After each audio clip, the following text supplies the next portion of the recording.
Okay, welcome back everybody to the virtual residency workshop for 2021. This is the introductory, intermediate, and advanced workshop. And I want to welcome you to the Tuesday, June 8th, 2021 mid-afternoon session. And our session today is Broadening the Constituency via Outreach and Communication. Our panel moderator is Anjali Fatal, I'm not going to say it right, Fataraloa from the University of Florida. And Anjali, why don't you go ahead and pick it up from here and get us going. All right, thank you very much, Henry, and good afternoon, everyone. So today, the session is Broadening the Constituency via Outreach and Communication.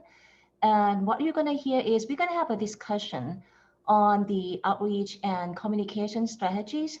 And you're going to hear the best practices and tips and techniques, that our panelists had done. And also you hear their success story and as well as any challenges that they might have overcome. And in the meantime, during the session, if you have any questions, please feel free to use not Q&A, the chat box, and then depends on the question, we might answer that at the very end or maybe after each area or each topic that we're going to be covering. And before we do that, let's get to know our panelists. So let's see. So they're gonna introduce themselves and let us know, who they are, what they do. So who would like to start first? If not, I will call out. How about Gladys? Okay, I was going to volunteer, but thank you. Thank you, Anjali. Thank you everyone for being here. Thank you, Henry, and thank you, Anjali, for setting up this panel. I'm really honored to be here. My name is Gladys Andino. I am a senior computational scientist with research computing at the University of Virginia. To give you an idea, our team consists of 19 members that include our director or 2 managers. We have a solution architect, a cloud architect engineer, and a communications and business operations person. And we have a 31% of female representation in our team. We still not there yet, but it's getting better. So what I bring to the table today that might make me unique today is that I have an HPC non-traditional background. So my background is actually in life sciences, in with a working knowledge in genomic data, bioinformatics tools, and advanced user HPC resources. And also I am a strong advocate for diversity and inclusion, and also for women in high performance computing. All right, thank you, Gladys. How about Marisa next?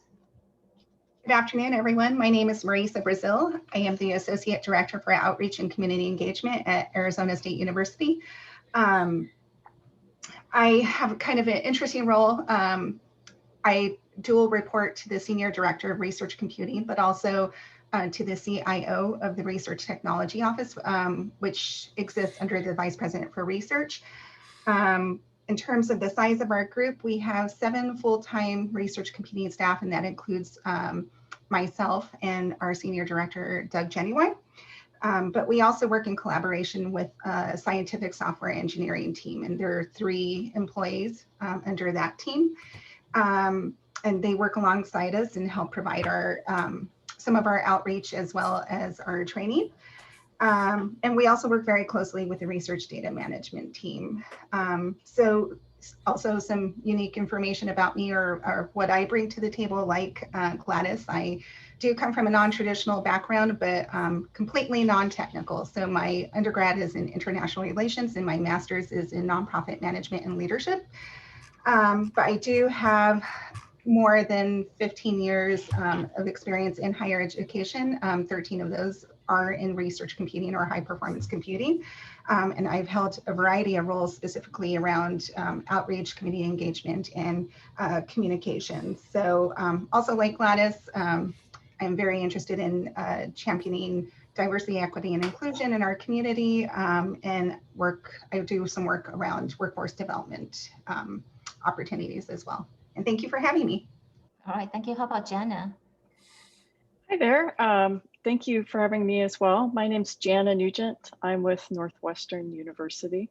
I'm in research computing. Research computing at Northwestern has 10 members. Of that, 4 of them are focused on high performance computing. 1 is a data management specialist and 2 are data science focused. The responsibility for outreach rests with everyone. There isn't a dedicated person whose job that is. So it's something we all work on.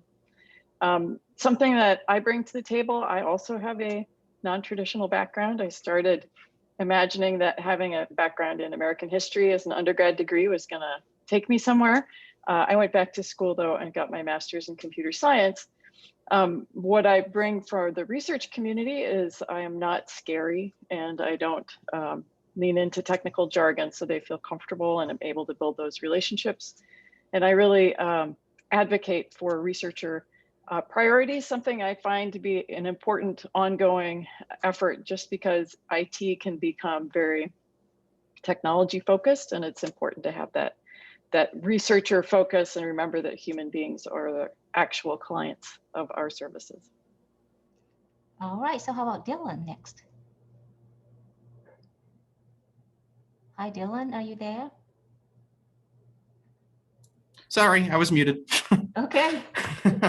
Hi, I'm Dylan Perkins. I am the end user support manager at the University of Wyoming. We have a small team. We're recently up to 5, but as long ago as like a year, we were down to 3 people. So currently we have 2 systems facing people, primarily system administrators, 1 deputy director that was mostly system facing a few years ago, and a software manager and myself. And my primary responsibilities at Wyoming are kind of working with the users and the sysadmins, helping to resolve problems and get them onboarded. And part of my job is to do outreach. What makes me unique is I'm also non-traditional like the rest of everyone. I came from geography and I studied a lot of spatial science and a lot of spatial data science. And that's kind of how I got rolled into this job. I'm also one of the cyber ambassadors that some of you talked to this morning. So that's another thing that I bring to the table. All right, and now last but certainly not least, Annalie. Hi, everyone. Thank you, Anjali. Annalie Rugg. I come to you from the University of California at Los Angeles, UCLA, where I am the Director of Humanities Technology, and which includes support for the digital humanities. And that's one of the unique perspectives, I suppose, that I bring to this conversation. My group is a group of about 25, but that is a comprehensive IT coverage from soup to nuts, none of whom has any specific outreach or communications tasks. So that typically falls to me, which I'm fine with because I really like outreach. We support instruction, research, desktop, hosting, web design, all of that good stuff. And so research computing falls in there among the many. My unique focus is probably not only the digital humanities, and I mean that writ large, not just humanities specific, but arts, humanities, social and information sciences, theater. We have theater, film, and television, education. So bringing the non-sciences into the computational fold, if you will, and also that I come with a non-enterprise perspective. So I'm operating in primarily with a divisional focus, and my interest is in advocating for the scholars, graduate students, and faculty in the humanities and making their efforts possible. All right, thank you very much. So as you notice, this year we handpicked only non-traditional background participants. And of course, I'm not serious about that. So let's get right into it. And first of all, we are going to look at, how each of you identify and recruit new users. What method that you use that you find effective and what not. So how about, I'm gonna handpick someone. How about Jana? Would like to start?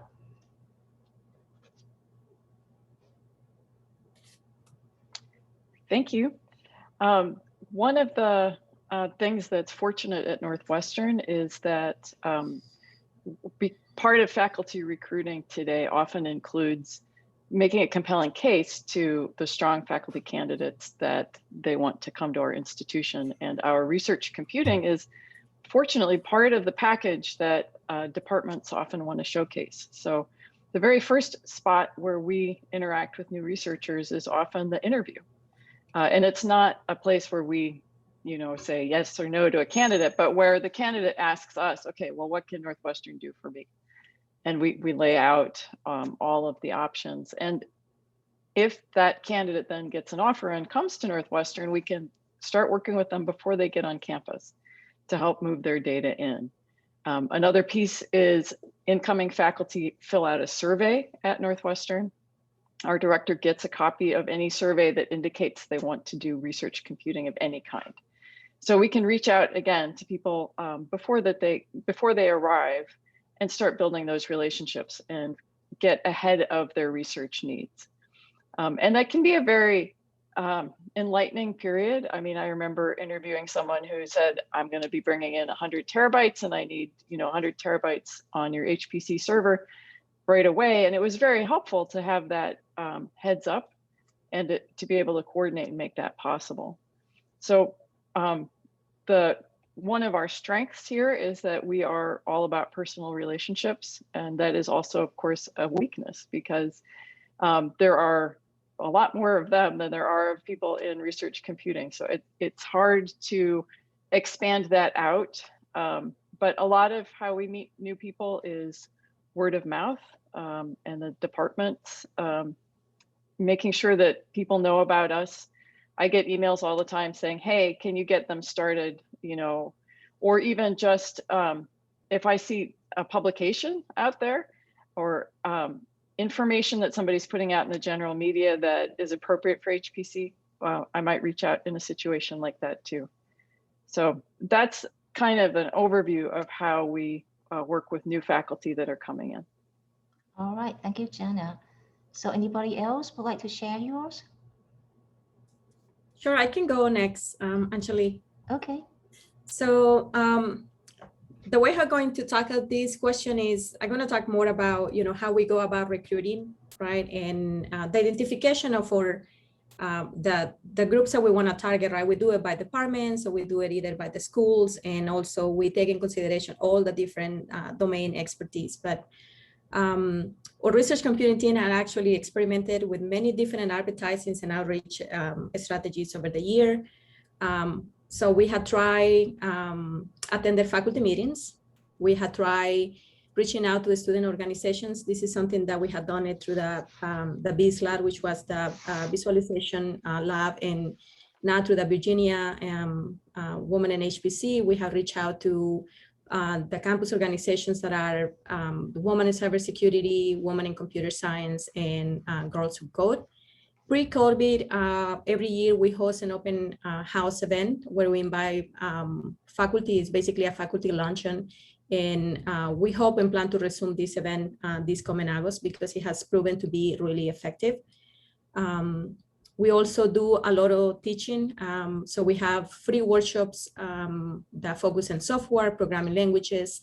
And just this past year, we have done 30 of them, which includes also our summer sessions. We run ads in the students' newspapers. We have done fed stories to the alumni newspaper. This is something that we do, is still active, and we do it once a year or every time that we have a major event happening with our group. Like, 2 years ago, we had a major merge happening with different groups merging into what is today research computing. And we have soon our core platform coming out. So that's another reason why we're going to, reach out also to the alumni newspaper. We do also the direct mailing campaigns. We do this through brochures. Our brochure has been a multi-page brochure where we try to highlight our resources, we highlight our services, and we make a lot of emphasis in highlighting the consultation projects that we do with the different research groups. We also engage the community through social media. We do it especially through Twitter. I think that there is a lot of room to grow there for us still. We have added more than 7,000 people to our news e-newsletter subscriber list. We send these newsletters only quarterly, right? We are very focused and try not to spam or researchers, right? They really don't appreciate tons of email coming through. And so we're very intentional about that.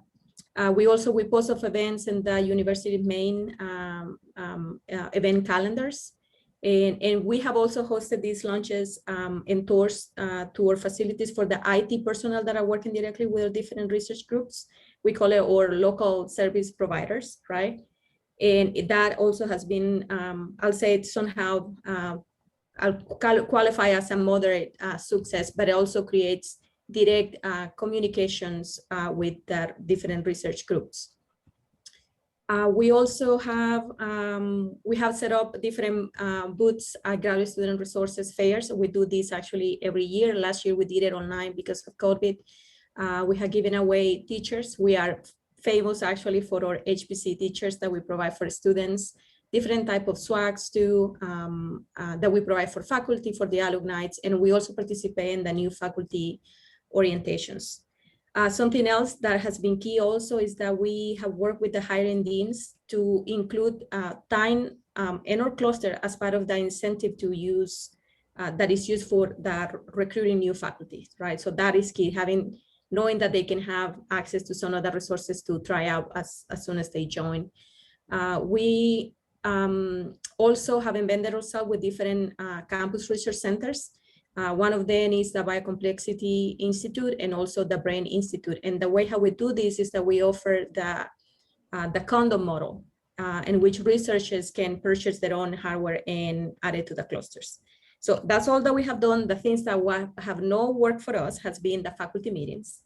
Faculty meetings, they look at us like, what are you doing here? This is all about our business, so I'm not sure what you guys are doing here. The other one has been running the ads in the students' newspapers. It's like, attracting that student has not been so successful, but reaching out directly to faculty members has been. And I'll say that the direct mail campaign has worked, but it's expensive and we have not had that much return. All right, then. Thank you, Gladys. How about Dylan? Sure.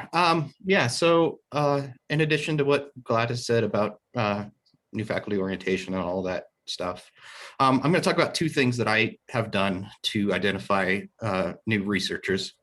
First off was I created a group of 10 students that I called the student ambassadors, and what they have done for me is sort of act as advocates. So my theory behind this was like, who's going to learn, how do students learn how to use this stuff to begin with? Well, they ask their lab mate, right? The first person they go to.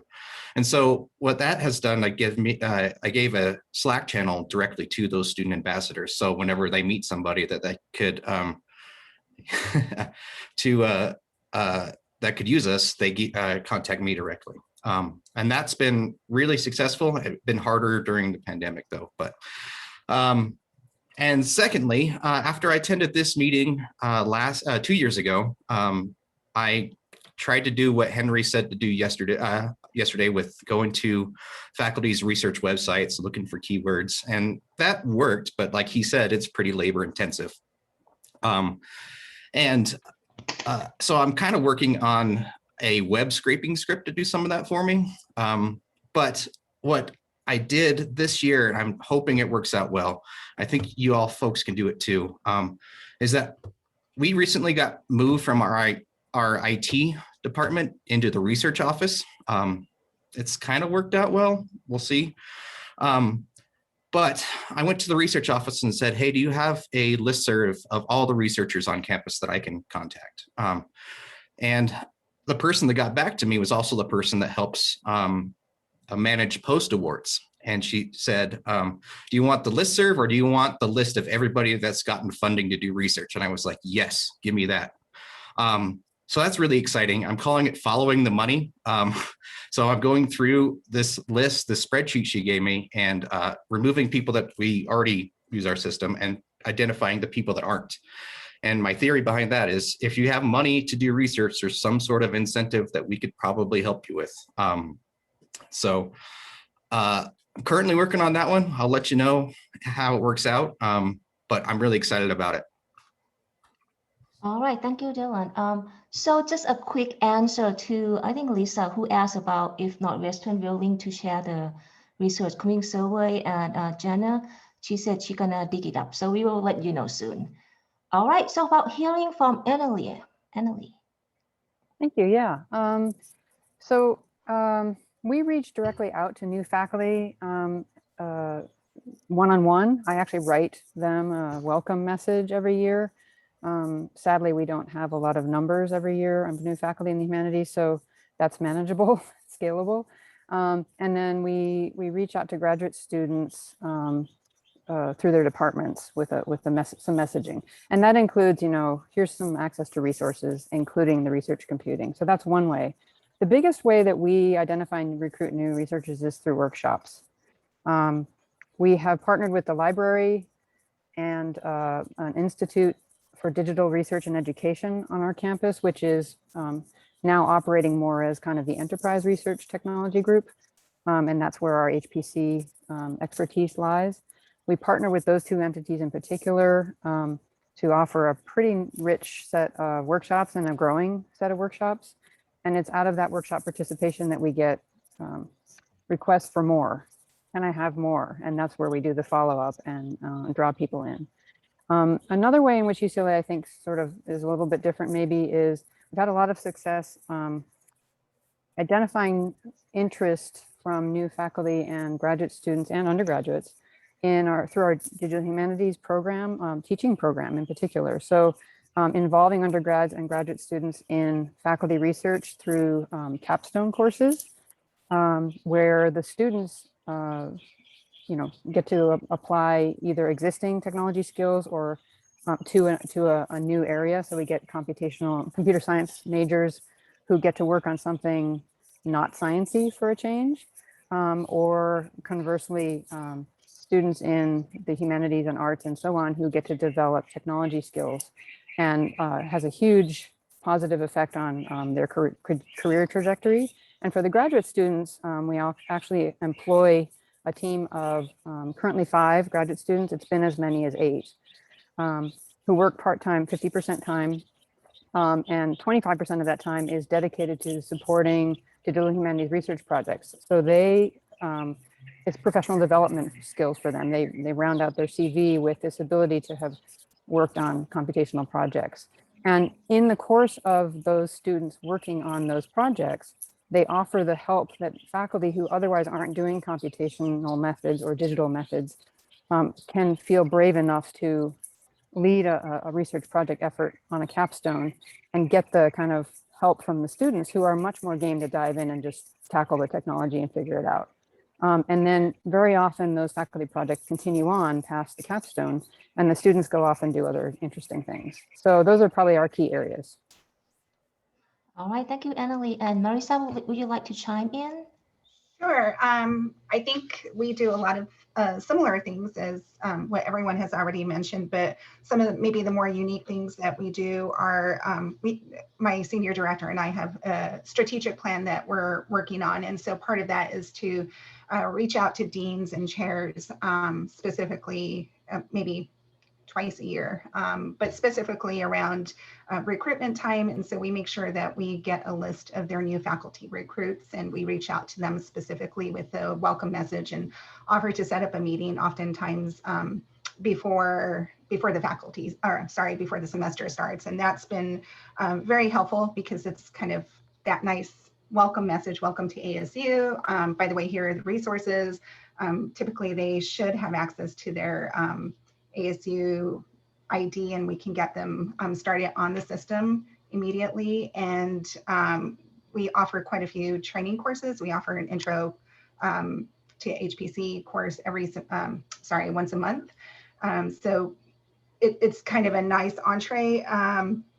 We also review our user demographics. And so we use Tableau to set up a really nice report. So we're able to go in and see what schools or areas or colleges are underutilizing our resources. And so we're doing some targeted outreach to those particular groups. So we know that the College of Liberal Arts and Sciences is a big user, and we know that obviously the School of Engineering is a big user, but we did some targeted outreach to the College of Health and Public Services this last semester. And then we work with our Research Advancement Office. So we have some targeted outreach there. So if they're working with researchers who are applying for grants, then they know, to include us or to contact us and kind of make that introduction and say, hey, I think research computing might be able to help you with the computational side of your proposal. And so that's kind of been a nice entree. And I think the other piece is the boots on the ground. So our scientific software engineering team are the ones who typically work with our researchers, and they're able to kind of make that connection. And then we particularly try to make an effort to set up a 15 to 30-minute meeting with new to us researchers and kind of just give that introduction and give them an overview of what the resources are, and let them know that we can offer proposal support and a lot of other things. All right, thank you very much, Marisa. And it looks like there's a good discussion within the chat, and some questions got answered already in terms of those who reach students and did you reach grad or undergrad. So the answer is in the chat. And I think someone asked about any examples for the targeted outreach for departments or divisions. And maybe we can tag that along to the next question, which in particular, we talk about the strategies. Let me look at the chat real quick if it's relevant. If not, we're gonna tag it along toward the end. All right, so let's move on for the time. Let's move on to the next topic. And I know, it sounds like we kind of touch upon this more or less, which is what kind of outreach, that you all have, and how do you get the word out to your organization, and let alone that what you're capable of. And I know since we kind of mentioned the strategy in a way more or less in the previous area, so I'm gonna tag along these extra, questions that maybe some people have in their mind. How do you approach the researchers or the community with respect and, with the positivity, with the positive communication?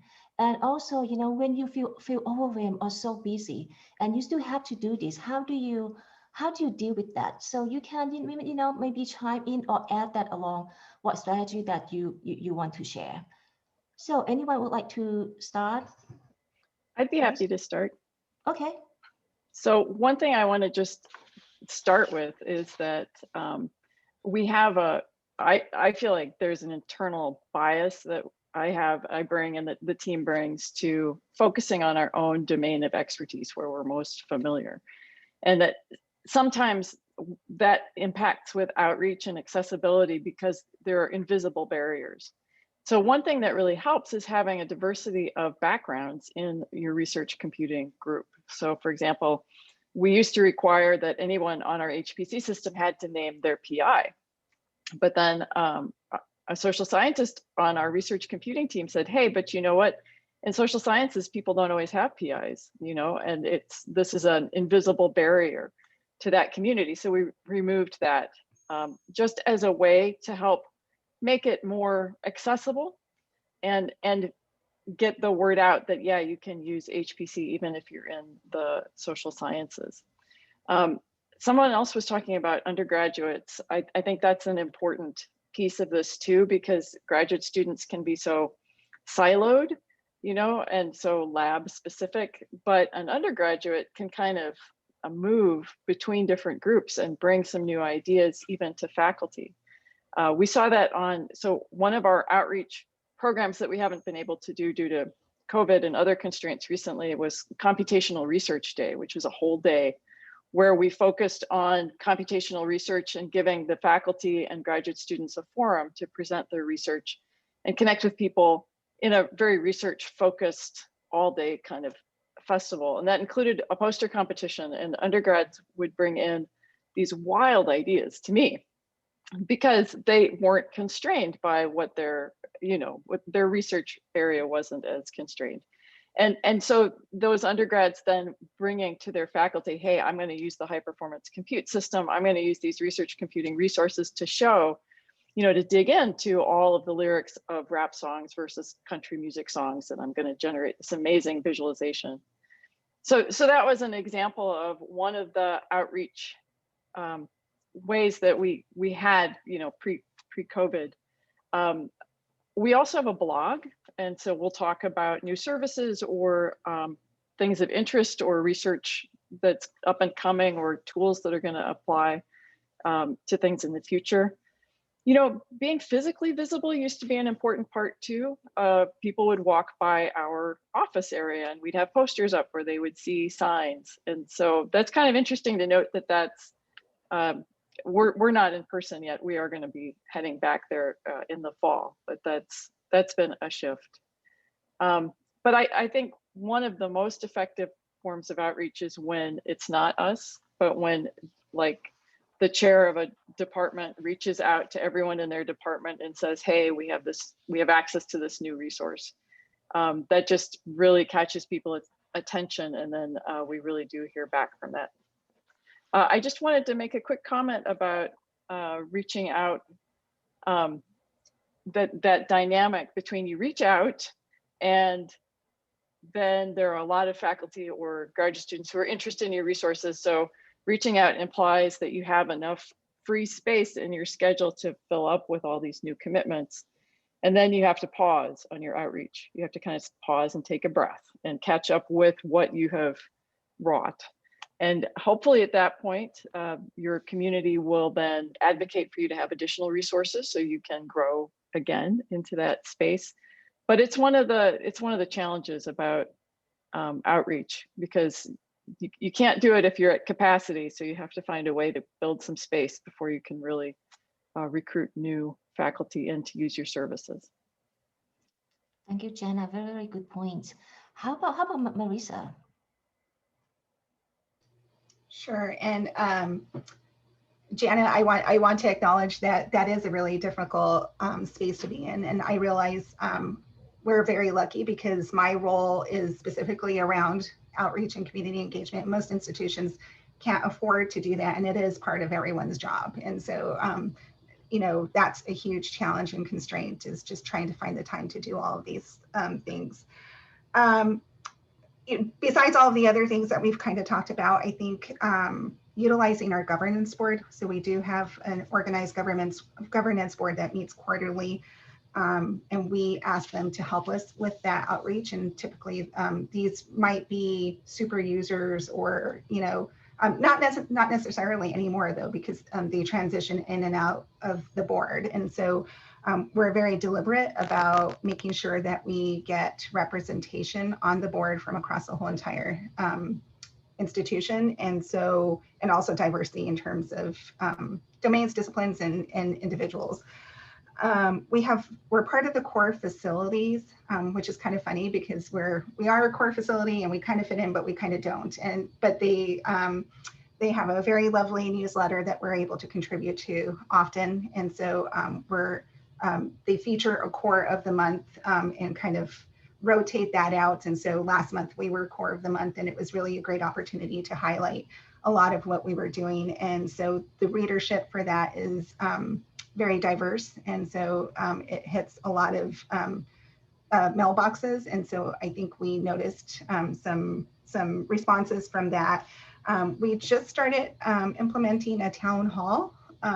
So I have to say we probably weren't as successful in getting the word out about that. It was our first one.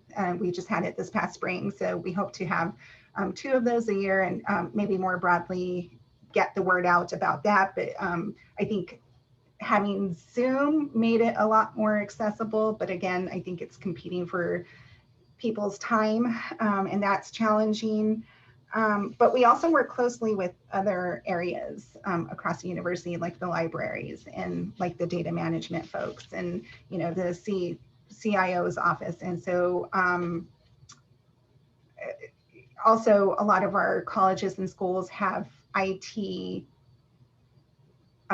specific people that work in their departments. And so we've been able to connect with them. And just, again, it's so multi-pronged and literally grassroots in some cases, and just word of mouth, and making sure that we're getting, creating these networks and relationships. And we do a lot of that. And again, I want to acknowledge that most people don't have a role like mine, and probably don't have a lot of time to set up meetings, individual meetings with researchers, and their calendars are already filled. But we've been very lucky, and that's been successful for us. Thank you, Marisa. How about Annalie? Anything that you would like to add?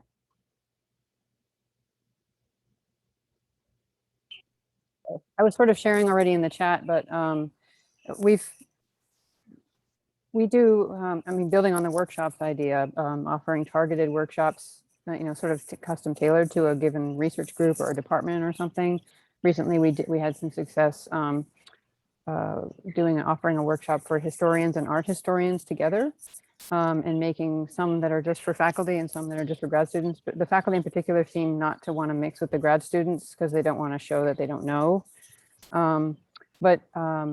Just offering something very, not too techy, but just introducing the possibilities and maybe applying it, if you can, to something, an example or two of a peer who's used that methodology effectively or is using it effectively in their research. And so showing real world possibilities for what they could do, and then connecting that with, hey, come back, and if you're interested, come back and we can talk to you further and consult with how you could get started. So that's been effective for us. Particularly, I don't think I had anything much more to add on this subject. Okay, that sounds good. All right, Dylan, anything you want to share? Sure. So one thing that I did that was unique to being remote, when I did go into the data center, I don't have to go there very often. I'm a researcher facing person on our team, but when I did, I took a lot of pictures, since I used to give tours and stuff, and I've been creating an Instagram for some of these younger folks who like to look at Instagram pictures. I don't know if it's working out well, but it's sure fun. That is one way to market yourself. And then there was a question in the chat that I think I want to address. How do you give examples to somebody that's non-traditional computing? So one recent development we've had, we got a PI from the Family and Consumer Sciences Department, and I was really surprised. But what happened was there was a student that came from a different university that had other resources and was asking around. And so we went and met with over Zoom, met with the PI, and while they were skeptical, they jumped right on board. And now, from what I understand, there's more people asking around. So and another example is that somebody else in a different department, I wanted to pitch the idea that the research would be really helped by using containers on an HPC system. And what I had to do was show examples of real papers that did the similar science to what they were doing that used a container, and talked about how beneficial it was in their methods section. And then also had to find some blog that was in the same discipline that said sort of the same thing.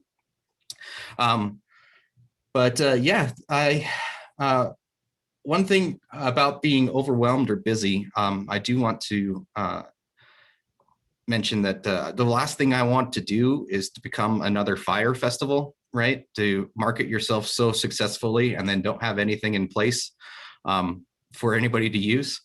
So I've been trying really hard to make sure the base systems, like all the information on our wiki or all the website is all up to date. Everything that they can find resources at is there. So then you can offload some of your stuff that's standalone, like videos and stuff like that. But yeah, it's a real challenge. All right, thank you, Dylan. And Gladys. Yes, so for this part, I think that I want to focus on one of our really success stories here, and we have been very intentional about creating strategic partnerships, and one of them has been with the UVA's academic and the medical libraries.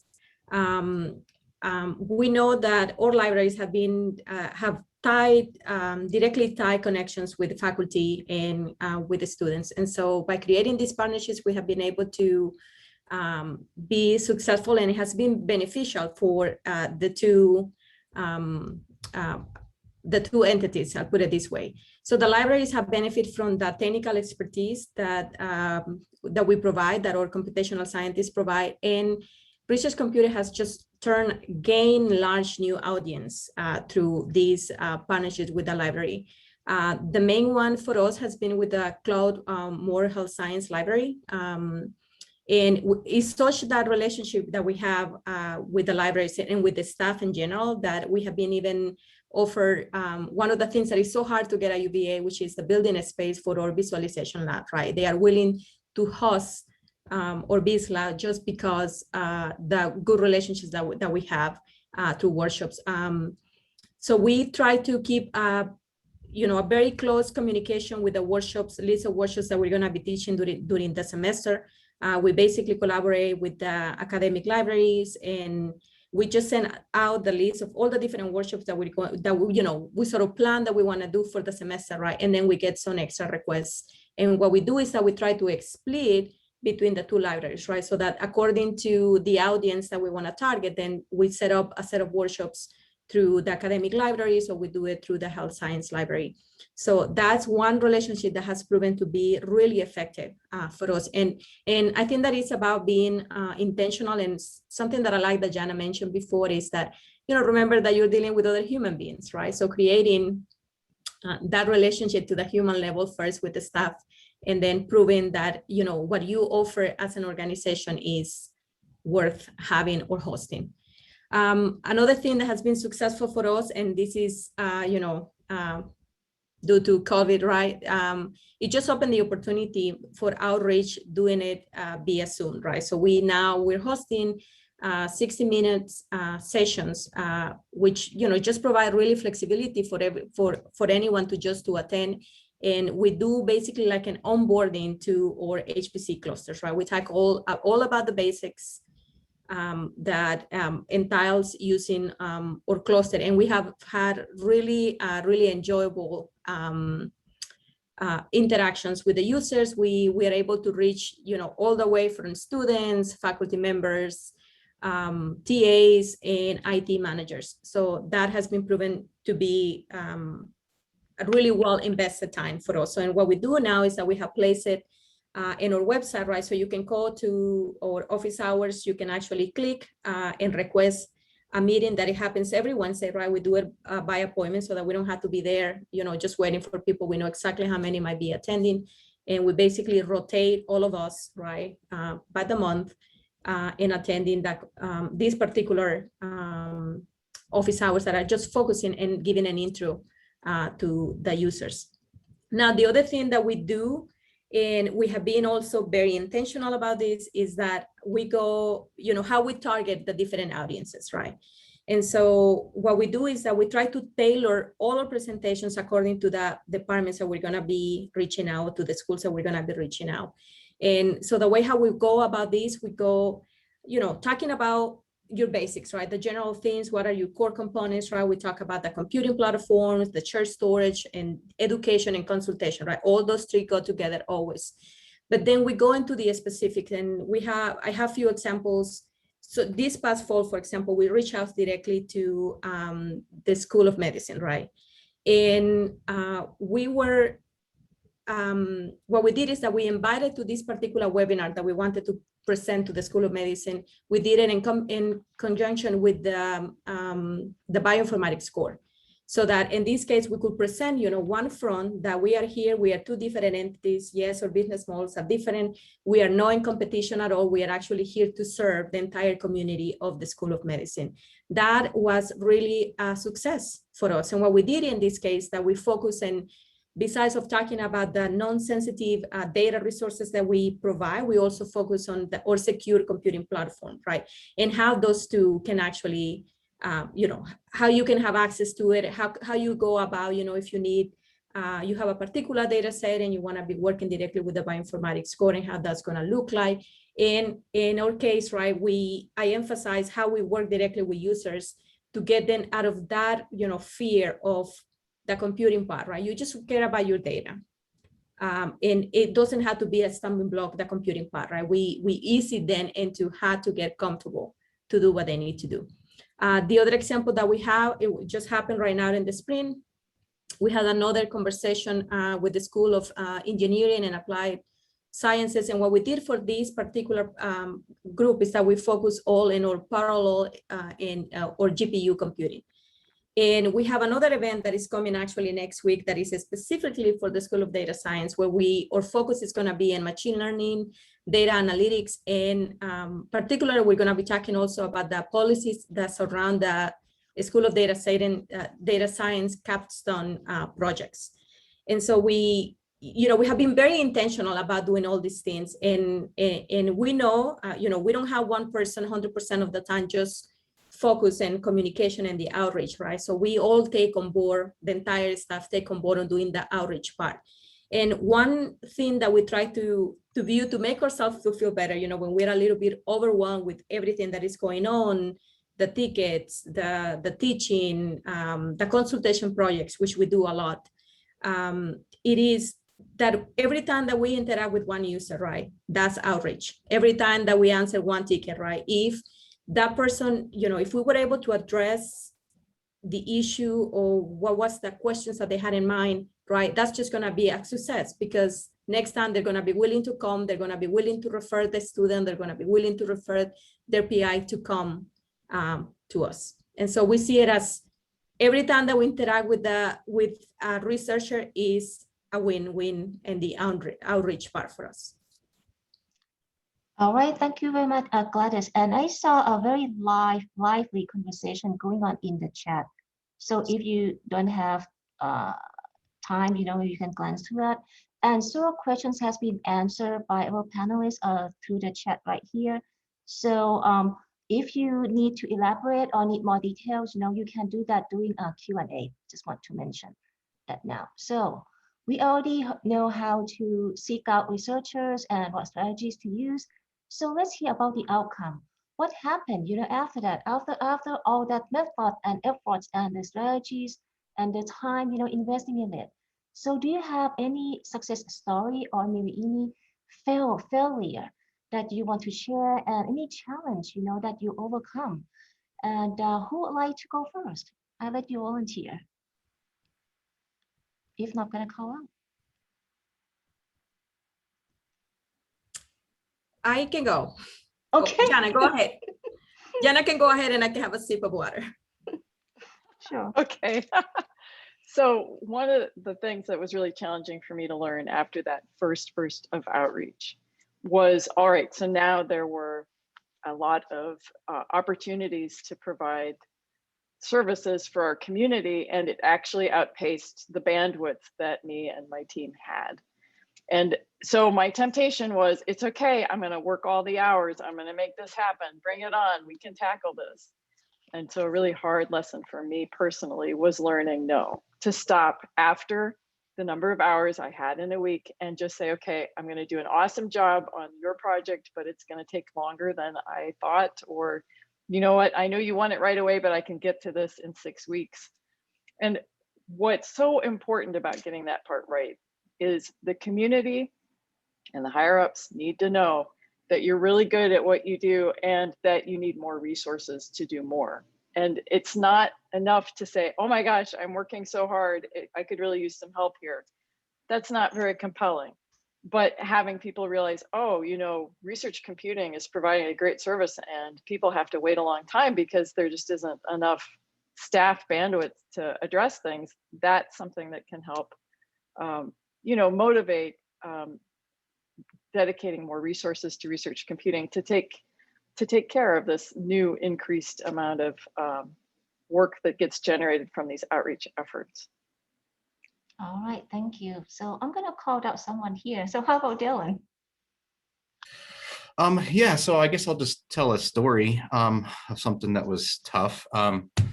So a couple years ago, did a little talk at a department. I think it was in botany. Yes, it was in botany, and told them to start coming to these workshops that I'm hosting. And there was some interest.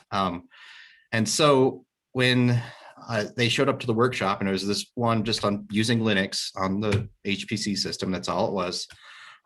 At the end of it, I asked if there was any questions, and I got a hand raised and says, yeah, but how do I use the system? And I was like, oh boy.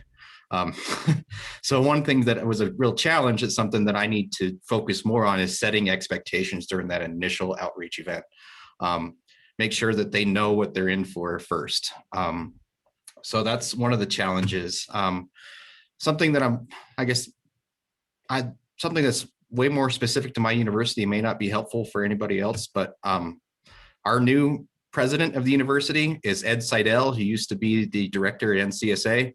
And so he's really pushing people to be more digital and using our stuff a lot more. So I'm pretty nervous about the deluge of people that could be coming towards us.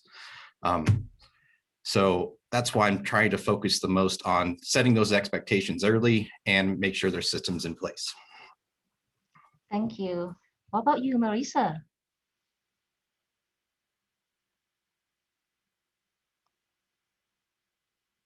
Are you there? Let's see. If not Marisa, how about Annalie? I guess I'll tell a story as well. So it goes to this, how do you scale limited resources? We have extremely limited resources for supporting, in particular, the humanities for computational research and digital research. So what we took advantage of, and it was an opportunity that had to do with physical space, which this seems like an odd time to talk about physical space, but we've evolved from there. But essentially, there was a small undesignated space in the library, the research library, that I proposed to the university librarian as a space where we could co-manage to provide kind of a home base for scholars to drop in and staff with one person who would sit in there and be there doing research projects with his own or helping others, and just provide a steady space and a steady person to talk to, and make that known to scholars on campus. And it took a little to get going, but it's been remarkably successful.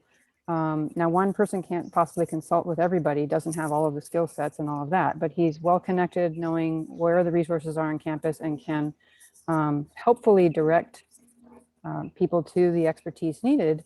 And then in the course of creating this hub, which is, by the way, not equipped with anything, it's kind of bring your own equipment and bring your own self and bring your own problems, and drop in and use the space well into the evening until the library closes. It creates a community that's sort of a self-help community. So others help each other while they're working in the space. So it's a shared space. You don't get to come in and designate it for your own project or your own need, and everybody else cannot come. It's all kinds of people are in there, and actually cross-pollination of projects and methodologies and problem solving, and how do I problem solve? It's been incredibly effective, and it scales the support in a way that we couldn't otherwise. You basically, it's, like community sourcing kind of an effort. And that also builds the research community and the connections that the scholars end up having with each other and with the expertise on campus. We call this space the Scholarly Innovation Lab.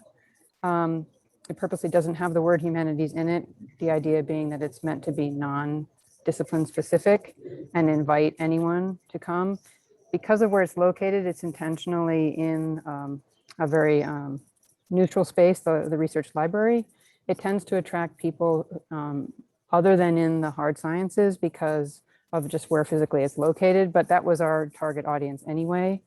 And then we partner very closely with IDRI, which is based in the science kind of part of the campus, and have fostered the workshops together with them to build the connections across campus, both physically and discipline-based. So it really didn't take much investment. It was just the one person. That was the big investment. The right person, of course, has to be someone who can speak to a lot of different people about a lot of different needs and not be intimidated by not knowing everything. Someone who's well connected and who's just welcoming and engaging and not scary like Jana. and just take a little patience and let it grow. And it really worked well. All right, thank you, Anna. It sounds like we need that one super person, not just one. All right, how about Gladys? I hope you got a good sip of water. Yes, thank you for that. Actually have a good storm coming through also. So in this part, I want to mention, some of the challenges that we have, right?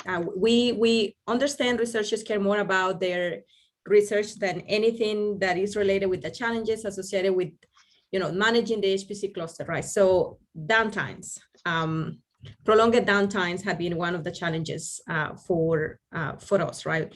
Even though that, like probably any group represented here, right? You plan for your downtime, for your maintenance, things that you're going to update, you communicate to the researchers with enough time, what are the things that's gonna be happening, what to expect, what are the new changes, right, that are coming. But sometimes life happen and lives happen in the middle of your downtime, right? And you have to extend it, right? Research groups don't appreciate that at all, right? And I think that in cases like that, we have learned that we have to be very communicative, right? We have to communicate really well. And that takes me also to the idea of, how you handle the communication, right? If you have your communications, which had happened for us in the past, right? We have one example where, GPU resources were mentioned from one particular group, especially for our security zone data, right? But the issue here was how we go about managing the expectations in a timeline, right? So we need to learn to be careful of what we promise in the timeline that we provide for the researchers, because that can also come back to haunt us later, right? If you establish a timeline and you say yes to something that then you find out that probably is not likable to happen, it doesn't sit well with our research group. Now, another example that I have is, this is pre-open on demand, right? So we had some issues where, or some of our platforms were not so user-friendly, right? And there was a lot of issues with connections, and we learn and we understand that some of the users actually had to seek out computing somewhere else, right? Different alternatives like AWS. But in the high note here, once things were ironed out, and especially when we took on board with Open on Demand, right? We have gone all the way to be committed to supporting that platform, because we know how much of our users really are attached to Open on Demand, right? It's a well-used, user-friendly web-based platform, right? And to this, what we have done is that we have enhanced it Open on Demand just by adding for things like ParaView visualization, for example, the QGIS. We have added Blender to it. We'd also we have incorporated, besides having Jupyter Lab and having the RStudio server, right? We also have the FastX Web client that is for basically for access to the front end for development and for testing purposes.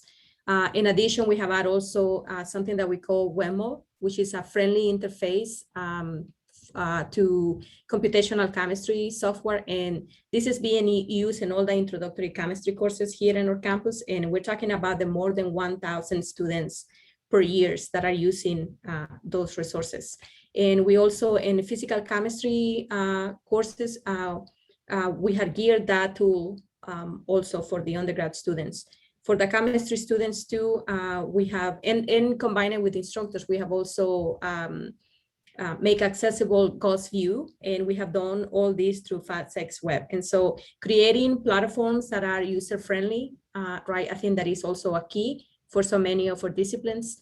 And now talking about more the things that have been really a success for us is have been hosting our office hours. And with Zoom right now has become so convenient, right? Sharing your screen has been, it's so convenient, right? You can actually just go and see what is really happening right there at the moment. And creating an or HPC orientations also has been a great success for us. Thank you, Gladys. So we haven't heard from Marisa. Are you there, Marisa? Yes, sorry, they're doing internet work. Okay. My neighborhood, and I thought my jetpack would work. So I think we probably all have similar challenges, and I can identify with some of the ones that Gladys mentioned.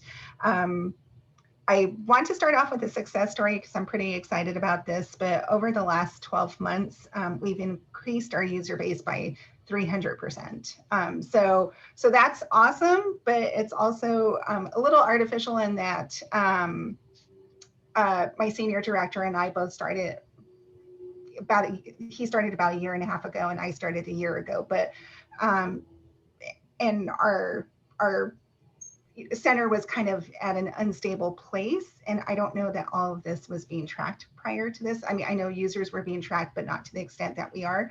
But I think that goes to show that the outreach has really made a tremendous difference. We support over 1,000 students across about 15 academic courses throughout the year as well. So we're really proud of that.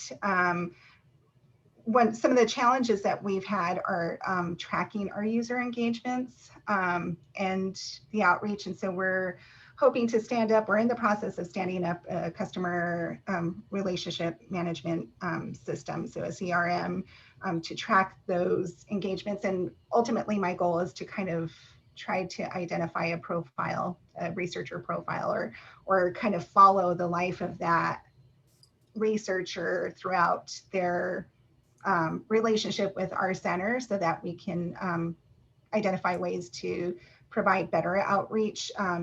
But being able to follow up, I think Jana actually brought this up. When you're successful, then you have more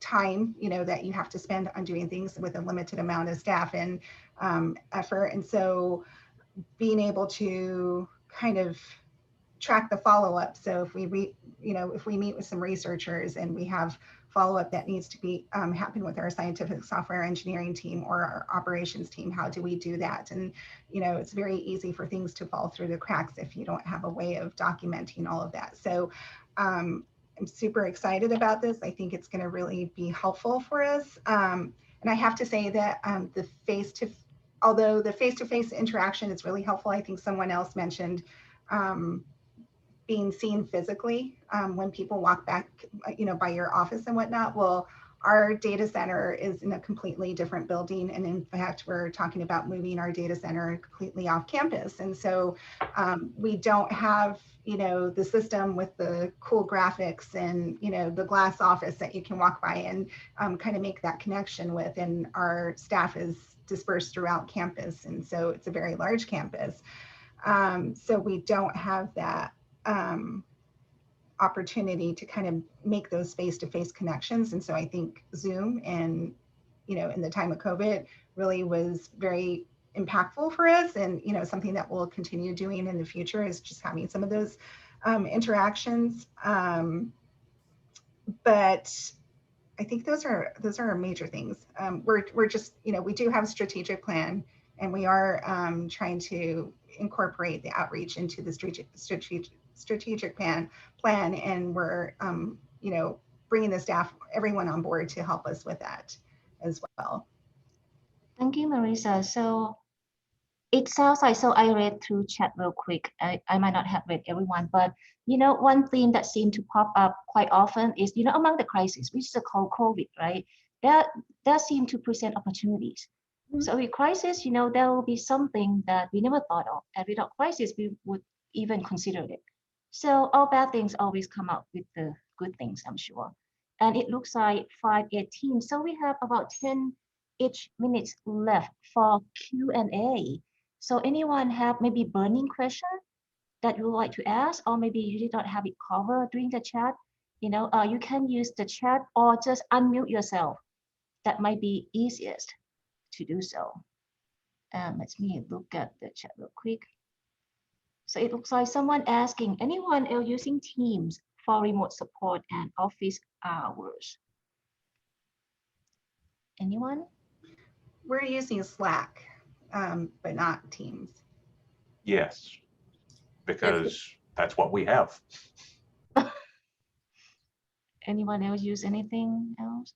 Okay, I think people use Zoom. Yep. I have used like Google Meet before. because there was somebody who got stuck in another country and couldn't travel here, and Zoom wasn't available for them to download in their country. So, That's yeah. interesting. And Yes, I saw one. And okay. No, I was going to say our team uses heavily Slack, right? And now Slack has so many things that you can incorporate to it that it has just become so convenient. And we use Zoom for everything else. All right.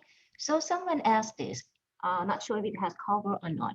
So if you were starting outreach from the ground zero, what is the very first thing that you would do? I would start by making sure that my web presence was comprehensive enough so that people knew how to get, links to whatever forms they had to fill out and spelled everything out. And once that was solid and in place and I had some basic documentation, then I would go ahead and start the outreach. And that would be probably, I hope ground zero, you'd have some sense of some allies or some sense of some like 1 or 2 PIs that are going to be interested in your service. And so just making those, sitting down with those people or Zooming with them and listening closely to their research concerns and just starting to build those relationships. And that's just as a place to start. And then even collecting additional names to grow that network out. I absolutely agree with Jana there. I think that having a good place where you have things documented, right, is not just going to be useful for the users, but also for you to just have quick reference, right, that you can throw out there for the users. And I think that creating those one-on-one relationships, right, whether with faculty members, because if you can find a department, right, and you just need one person in that particular department that can host you, right, that can actually spread the word. Okay, we have this team right here that wants to talk to us about, what they offer, the services that they provide. Just need one person, one connection to start building. And so I think that being intentional about creating the relationships, right? And you also have to go out of your comfort zone, right? And just start talking to different research groups, or, maybe having a little bit of your presence within the libraries and finding ways how look at the partnerships, right? We all want the same thing. We all serve in the community in, one way and another one, right? And so we have a common thing. And so just establishing, right? Sometimes I do understand that some organizations within the institutions, it can look like we are in competition, right? But the truth is that if we talk a little bit further, we're going to find out that we are not, right? That actually we can find ways how we can communicate and just serve the entire community and just make our efforts more combined in a way that we can reach out more people. Thank you, Gladys. Anyone that would like to chime in? If not, we're gonna go to the next one, which is, do you have any experience, outreaching to external researchers, people who are not from your institute? And what did you do? Kinda. Sorry. No, go ahead. I'll write in chat. Kinda. We've had research groups that obviously work with other people across the country. That's how it happens these days. It's also interdisciplinary and people working with colleagues from past institutions. But I wouldn't say I've specifically reached out to these people, but have contacted the external people for meetings to figure things out, but not actively reaching out, no. So it looks like Marisa, okay. So we kind of have. So we do have our we'd like to grow our tri-university partnership with University of Arizona and Northern Arizona University. And there's difficulty obviously with getting the appropriate access, but it can be easily done. We haven't had targeted outreach to external researchers to bring them onto our system, but we we're hoping to work with OSG in the future and other external resources and using Exceed resources, things like that. But there's always kind of a little bit of that challenge with getting people onto our system. We have done it.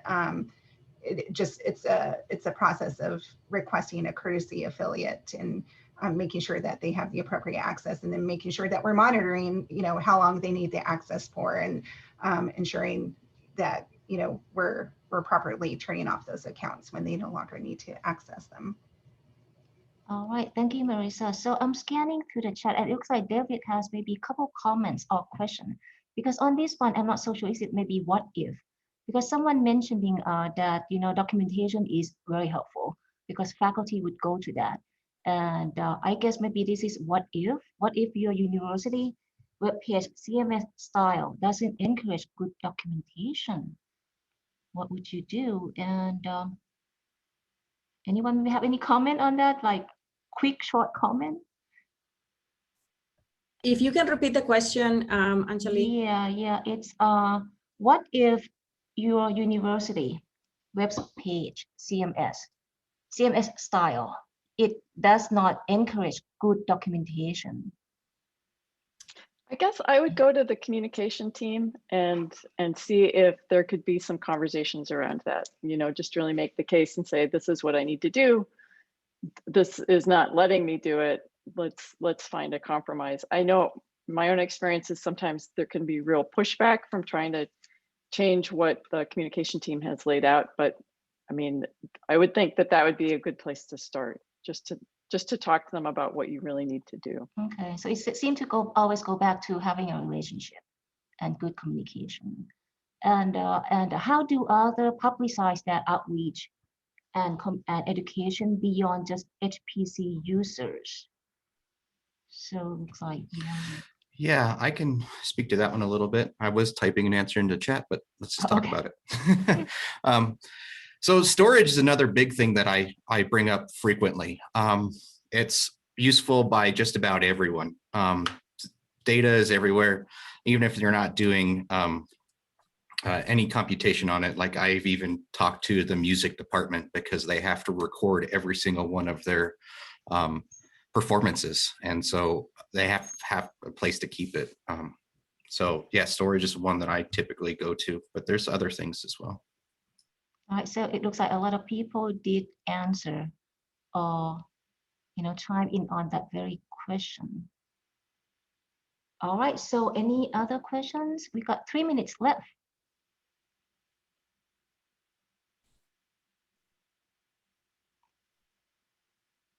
If not, I have this very quick question. I know it's only 3 minutes. This is my own curiosity.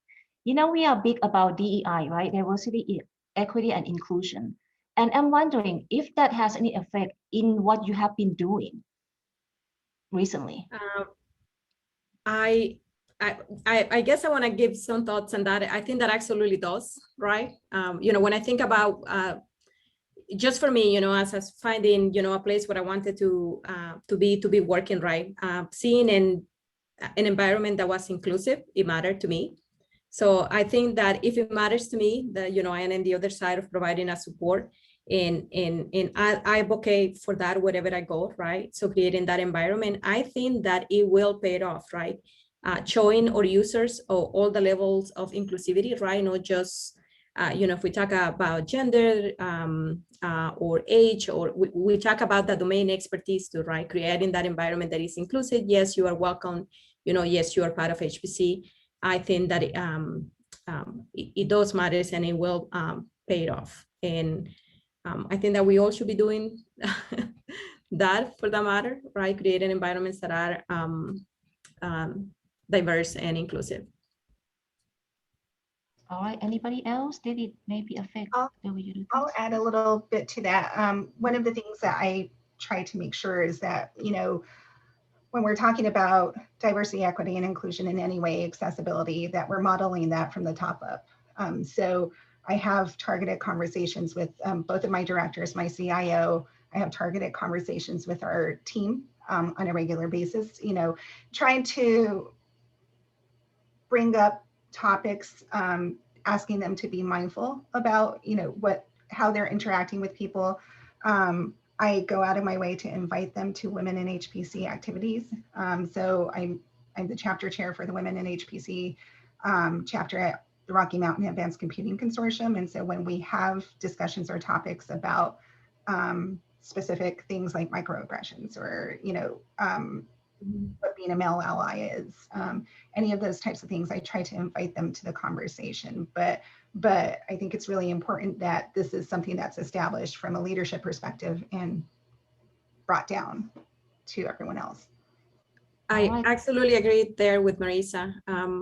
It has to come from the top, right? Everyone that is in leadership has to believe that, because then it gets, it's spilled all over everyone else, right? Making a focus that this is something that we do, this is part of who we are. And one way how I like my manager puts it for us is it's part of the job, right? It's part of what we do. And because of that, the efforts to continue creating places that are, inclusive for our team, even though that we just 19 of us, right, is actually in one of our priorities.